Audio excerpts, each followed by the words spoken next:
औज़ुबिल्लाहि मिनश्शैतानिर्रजीम बिस्मिल्लाहिर्रहमानिर्रहीम अस्सलामु अलैकुम वरहमतुल्लाहि वबरकातुहू। सूरह नूर है मेरे सामने और सूरह नूर की आयत नंबर 36 है, पारा नंबर 18 है और रुकू नंबर 11 है। आयत नंबर 35 में अल्लाह तबारक व तआला ने अपने नूर की मिसालें बयान फरमाई। पहली बात फरमाई कि अल्लाह नूर समावाति वल अर्द, ज़मीन और आसमान का नूर अल्लाह है। फिर फरमाया कि अपने नूर की मिसालें बयान फरमाई कि नूर, अल्लाह के नूर की मिसाल ऐसी है जैसे कि कोई खूबसूरत ताकचा और उसमें चिराग और चिराग में चिराग शीशे में और शीशा तारे की तरह चमकता हुआ और जैतून का तेल से जल रहा हो चिराग, और जैतून भी वो जो मशरिक़ और मगरब में ना पाया जाता हो और फिर जिसको जलाने की ज़रूरत ना पड़े, खुद ब खुद जल उठता हो। फिर अल्लाह ने फरमाया कि इंसान की हदायत का फरमाया कि इंसान को जिसको चाहता है वो अपने नूर के ज़रिए हदायत देता है। और फिर उसके बाद फरमाया कि अल्लाह तुम्हारे सामने मिसालें बयान करता है और अल्लाह हर चीज़ का इल्म रखता है। अब ये बात मैं पीछे ज़िक्र कर चुकी हूँ कि ताकचे से मुराद इन मोमिन का सीना है और अल्लाह अपने नूर को उस सीने में रखता है, उस मोमिन के दिल में रखता है जिस पर वो चाहता है। बात यहाँ एंड हो जाती है। अब ये देखें कि उससे पीछे ज़िक्र हो रहा था कि लोगों के घरों में इजाज़त के बगैर दाखिल न हो। पूरी डिटेल इसकी ज़िक्र हुई, उसूल माशरत बयान हुए और इसके पीछे एक वजह थी और वजह थी कि मुनाफिकीन ने हज़रत आयशा पर इल्ज़ाम तराशी की थी। अल्लाह तबारक व तआला ने हज़रत आयशा की शान में आयत नाज़िल फरमाई और फिर ये भी सारे अहकामात ज़िक्र फरमाए कि लोगों के घरों में बगैर इजाज़त के दाखिल न हो। फिर पर्दे के अहकामात, यहाँ फिर किसी घर का ज़िक्र फरमाया अल्लाह तबारक व तआला ने, फ़ी बुयूतिन आज़िनल्लाहु अन तुरफ़ा के, और ऐसे घरों में दाखिल हुआ करो बगैर इजाज़त के जिन पर अल्लाह तबारक व तआला ने इजाज़त दी है और ये कि जो बुलंद किए जाते हैं ज़िक्र की। अच्छा, ये वो घर है, मस्जिदों का ज़िक्र हुआ इसमें कि मस्जिदों में बगैर इजाज़त के और खुला डुला दाखिल हुआ करे।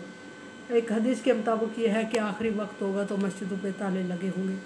तो आज मेरे ख्याल में वो दौर गुज़र रहा है कि मस्जिदों पे ताले लगे हुए और कोई ख़ास बंदा आता है जो मस्जिद का ताला खोलता है। मस्जिद सब के लिए खुली होनी चाहिए और मस्जिद के आदाब ज़िक्र हुए और मस्जिद की अहमियत और फजीलत ज़िक्र हुई है। यहाँ तुरफ़ा व यज़्कुर फ़ीहा अस्मुहू और युज़कर फ़ीहा अस्मुहू, और ऐसे घरों में दाखिल होने की अल्लाह तबारक व तआला ने इजाज़त दी है। और तरफ़ा का मतलब मस्जिद का तामीर भी आती है, मस्जिदों को तामीर किया तुमने,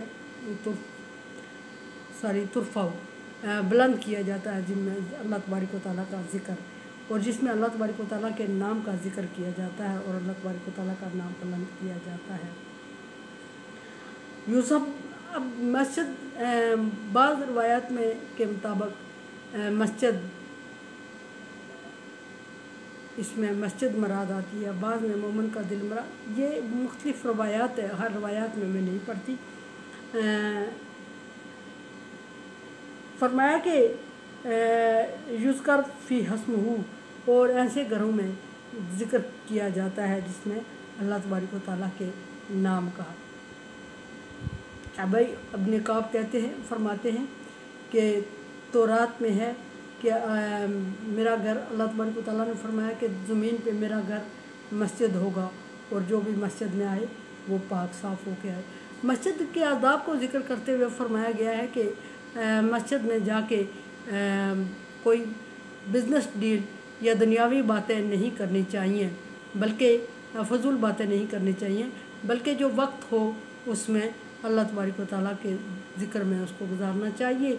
यहाँ भी फरमाया कि जिसमें अल्लाह के ज़िक्र को बुलंद किया जाता है, अल्लाह का ज़िक्र किया जाता है।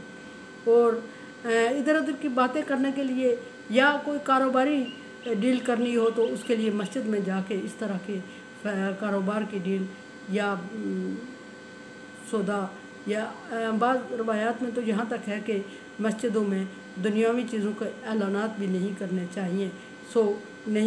इवन के फौतगी का ऐलान भी नहीं करना चाहिए। اس کے لیے الگ اہتمام ہونا چاہیے۔ اللہ کے گھر کو صرف اللہ کے ذکر کے لیے خاص کر دینا چاہیے۔ اور اللہ تبارک و تعالیٰ نے اپنے گھر کی بڑی اہمیت اور فضیلت بیان فرمائی، اور مسجدوں میں سب سے بڑی اللہ کے گھروں میں مسجد کو اللہ کا گھر فرمایا گیا۔ سب سے بڑا گھر بیت اللہ ہے، اور اس کے بعد مسجد نبی، اور اس کے بعد نبی صلی اللہ علیہ وسلم نے جو مسجد کی جن مسجدوں کی بنیاد رکھی اپنے ہاتھوں سے، وہ اور دنیا میں پائی جانے والی تمام مسجد ہیں، اور مسجد کا احترام لازم انسان پہ ٹھہرایا گیا۔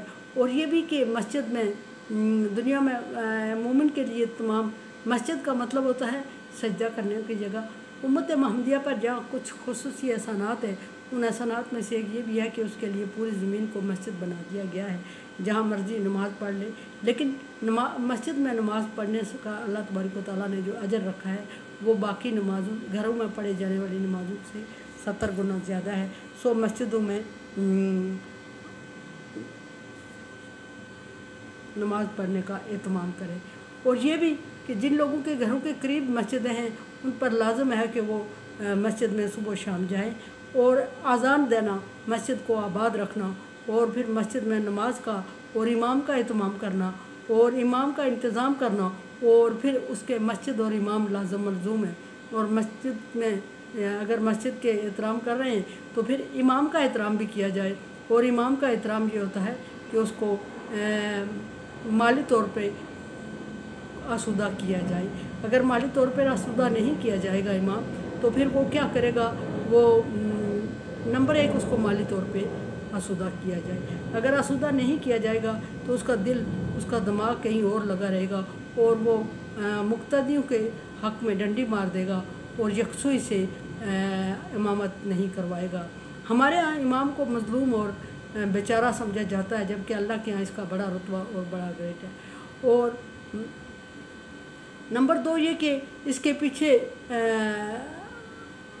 نماز پڑھیں، اور تعداد میں زیادہ جس محلے میں وہ ہو، محلے والوں پہ یہ لازم ہے کہ وہ زیادہ سے زیادہ تعداد میں امام کے پیچھے آئے، تاکہ اس کا بھی حوصلہ افزائی ہو اور دل لگا رہے۔ اور نمبر تین یہ کہ اس کا احترام کرے۔ احترام مطلب یہ نہیں کہ جس طرح کہ آج کل ہم کہہ دیتے ہیں سامنے آ جائے تو اس کا احترام کر لیا، اور پیچھے اس کو بیچارہ اور مجبور اور کنگال اور تنگ دست کہا جائے۔ ایسا نہیں ہے، بلکہ اس کے لیے اللہ تبارک و تعالیٰ نے جو فریضہ مقرر کیا ہے وہ باقی سب کی نسبت زیادہ اچھا ہے، لیکن بدقسمتی سے ہمارے یہاں ایسا سمجھا نہیں جاتا۔ امام کو بھی چاہیے کہ وہ ایسی چیزوں سے، فضولیات سے اور چیزوں سے گریز کرے جس میں اللہ تبارک و تعالیٰ نے منع فرمایا کرنے کا۔ یہاں فرمایا کہ اللہ کا ذکر کیا جاتا ہے، اس کا مطلب یہ کہ فضول باتیں نہیں کی جاتی، صرف اللہ تبارک و تعالیٰ کا ذکر کیا جاتا ہے۔ اور جس طرح مقتدیوں کے لیے اور باقی لوگوں کے لیے مسجد میں فضول باتیں کرنے سے منع کیا گیا، امام کی پوری زندگی دوسروں کے لیے رول ماڈل ہونی چاہیے، اور وہ لوگوں کے لیے ایسا ماحول اور ایسا نمونہ پیش کرے کہ لوگ اس سے متاثر ہوں، اور عام لوگوں کی زندگی سے اس کی ذرا ہٹ کے اور خاص ہونی چاہیے کہ اللہ تبارک و تعالیٰ نے اس پر خاص عنایت کی ہے، اور جہاں خاص اللہ تبارک و تعالیٰ نے عنایت کی ہے اس پر نبی کا جو پیشہ ہے وہ اس کے سپرد کیا ہے۔ سو وہ اس کو اپنے پیشے کا اور اپنے اہمیت کا احساس ہونا چاہیے۔ قرآن سمجھے، دیکھے سمجھے، اور سبسکرائب کرے اور صدقہ جاریہ میں میرا ساتھ دیں۔ اللہ تبارک و تعالیٰ کا حکم ہے تعاون علی البر والتقوی، نیکی اور بھلائی کے کاموں میں ایک دوسرے سے تعاون کریں۔ سو تعاون کریں، چینل کو سبسکرائب کریں، بیل آئیکن کو پریس کریں اور صدقہ جاریہ میں میرا ساتھ دیں۔ اللہ حافظ۔